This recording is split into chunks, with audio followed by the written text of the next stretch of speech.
and this is the astrological forecast for the sign of Aquarius for 2021. Well folks, if you thought 2020 was bad, 2021 is going to be a lot more solid. It could be the year that changes everything, and for many of you it's going to be a very good year. For others it's going to be a really difficult year. You are the most paradoxical sign in 2021. So let's have a look at the basics first of all. The new moon in Aquarius will be on the 11th of February. So straight away, any of you born around the 10th, 11th, 12th of February, then that new moon is an excellent time for any type of initiation, launch, fresh start or new beginning. The full moon in Aquarius will be on the 24th of July.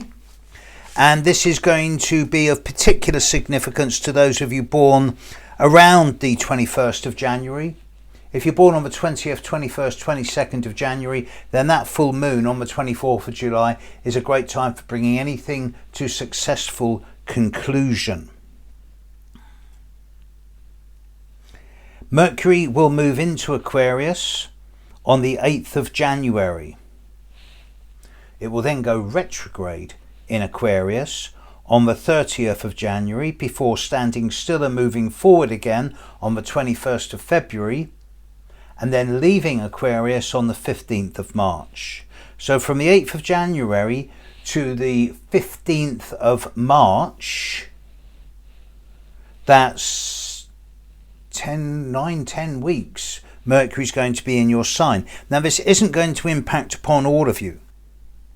But those of you born from the 31st of January through to the 15th of February, this Mercury retrograde is going to affect you. And if you're one of these people, then I strongly advise you against making any type of major changes of direction, alteration to travel plans, or any type of major purchase or commitment or decision between the period of late January through to the third week of February. 30th of January to the 21st of February, not a good time for making decisions or commitments or agreements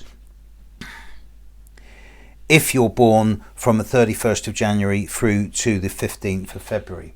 Not a good time. Venus will move into Aquarius on the 1st of February and it will leave on the 25th of February. And nothing major to report on this one. Mars will not be in Aquarius during 2021. And that's not a bad thing. I don't view Mars as difficult, but you've got plenty of other things going on. You don't need Mars as well. So let's look at the big boys. Pluto is not touching you. Pluto is in Capricorn, sign before you, and he's not going to be affecting Aquarius until he moves into your sign, which is going to be in 2.5 years time. So he's beginning to get closer. You know, he will start emerging into Aquarius around the second quarter of 2023. So, you know, we'll start looking at that in a year's time, but we don't need to worry about that now. Neptune is also not impacting on Aquarius. It's in Pisces, the sign after you, so it's not affecting you in any shape or form. What this leads me to assume is that the unconscious, the subconscious, the transpersonal, the imaginal, as ruled by Neptune and Pluto, it's not touching you. So as far as the unconscious and subconscious goes, look, it's working. And if it's working, you don't fix it. So you don't need therapy or counselling or anything like that. Instead, there's other fish to fry. Let's come to Uranus. In this last year, Uranus has been heavily impacting on the lives of those of you born around the 26th, 27th, 28th, 29th of January. If you're one of these early Aquarians, then this last year has been very disruptive. There's been a lot of drama and chaos. There's also been a few breakthroughs to those of you who have been brave enough to take your chances. And this energy of revolution, re-evolution, upgrade and challenge, disorder and chaos is still going on for those people born at the end of January and will continue until early mid April. After this, Uranus then turns its attention to those people born on the 30th and 31st of January, as well as the 1st and 2nd of February. And if you're one of these people born in the last 2 days of January or the first 2 days of February, then the time of mid-April onwards is going to bring steadily more and more drama, disruption and chaos as Uranus squares your sun. But hidden in that will be the opportunity to break free, to revolutionize your life, to upgrade yourself, and to point yourself in a completely different direction. It gets complicated though, because Saturn has moved into Aquarius.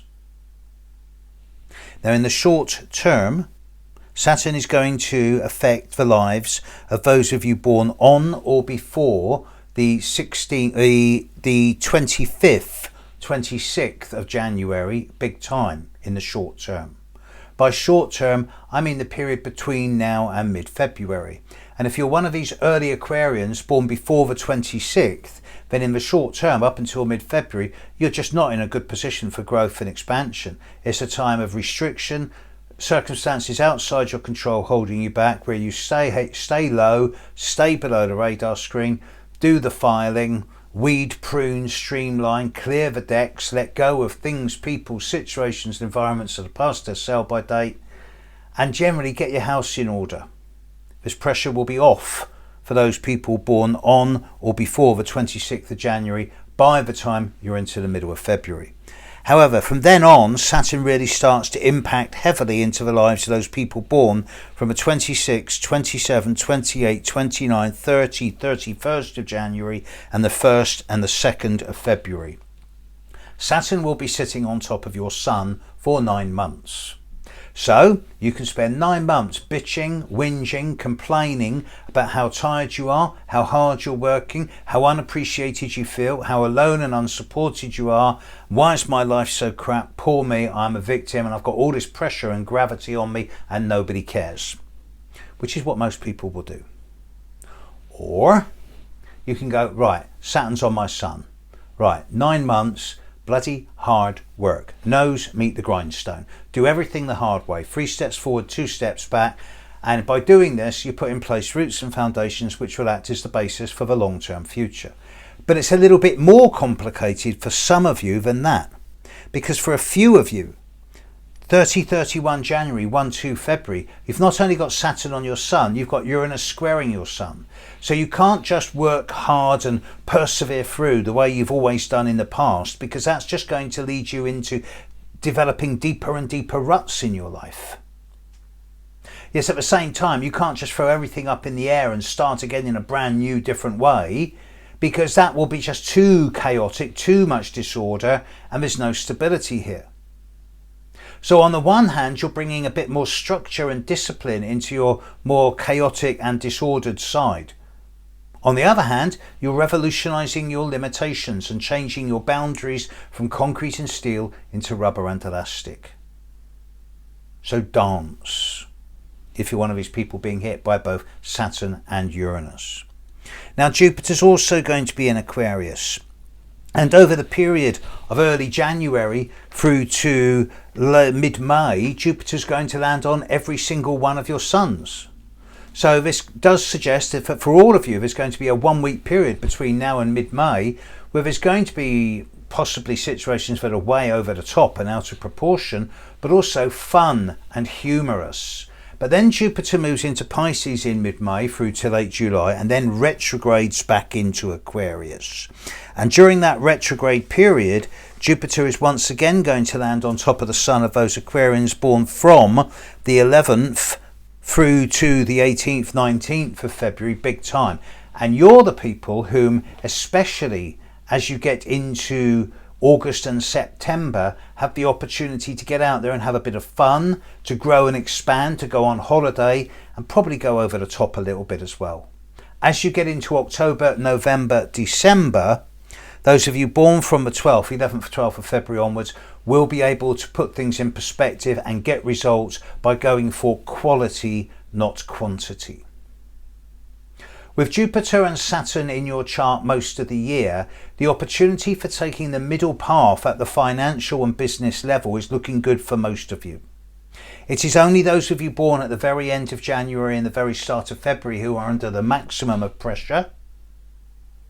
And there will be a brief period of major challenge around the 4th of November, which could lead to some both around the end of the first week of August and the 4th of November, which could lead to some startling changes. But those are like little sudden zits, mini volcanoes, nothing long term. For all of you, it's going to be a stimulating, hard-working, hopefully fun year, and for some of you, there's going to need to be some major changes. So a big thank you to all those people who have helped me over this last year, and I wish you all an interesting year. Double-edged sword. I shall do my best to continue to be of service. Catch you later. Bye.